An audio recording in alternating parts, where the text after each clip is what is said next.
இந்த நல்ல செய்தியை எப்போதும் நாங்கள் உங்களுடைய சொல்லிட்டு தான் இருக்கோம். நீங்க வந்திருக்கீங்கயாவது அந்த இறைவன் அப்படிங்கிறது அதெல்லாம் ஒரு சரியை கிரியை சாரி சரியை கிரியை யோகம் ஞானங்கிற அதெல்லாம் வேற விஷயம். ஆனா இறைவனை வழிபட வேண்டியது மனதுள்ள இறைவனை முதல்ல இருத்தணும்.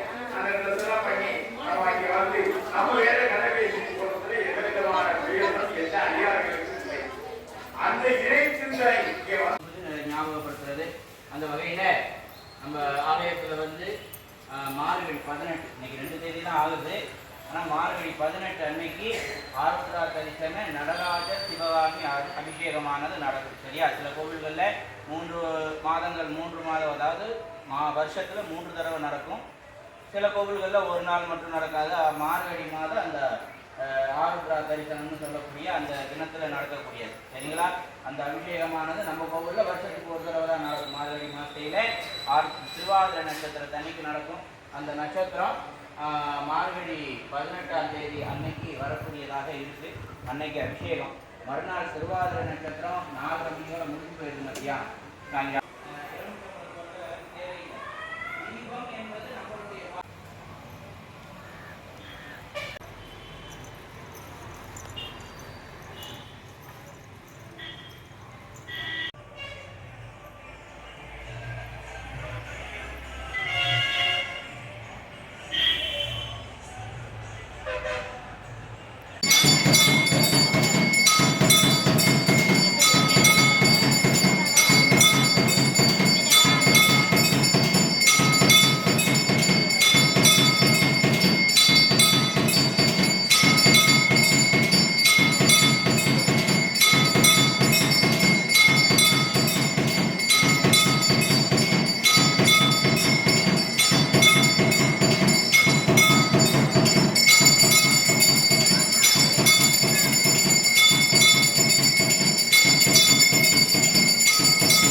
மாறாத வார்த்தைகள் ஒரு தடைகள் மாறா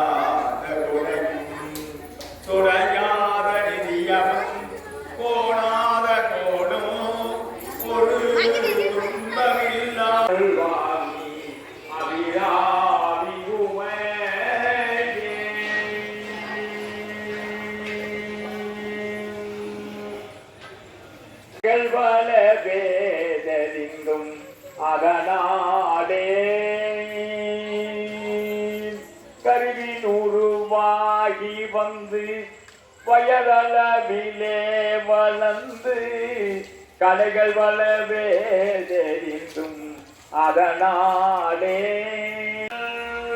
அதனவிடுவார்கள் தங்கள் மனைகள் அனைவாதல் நின்று அன்பினமும் ஞானமின்றி அறிவேலோ உலகவட மேல் வளர்ந்த பெரிய பெருமாளரங்கர் உலகளவுமாள் மகிழ்ந்த மறுபோனி பகைய தூரத்தேனை கொண்டு அமர திரை மீனவென்று மலைமலை மீறி நின்ற பெருமானே பகைய தூரத்தேனை கொண்டு அமர நின்ற பெருமானே பெருமானே சரண கமலாலயத்தை அறை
சரி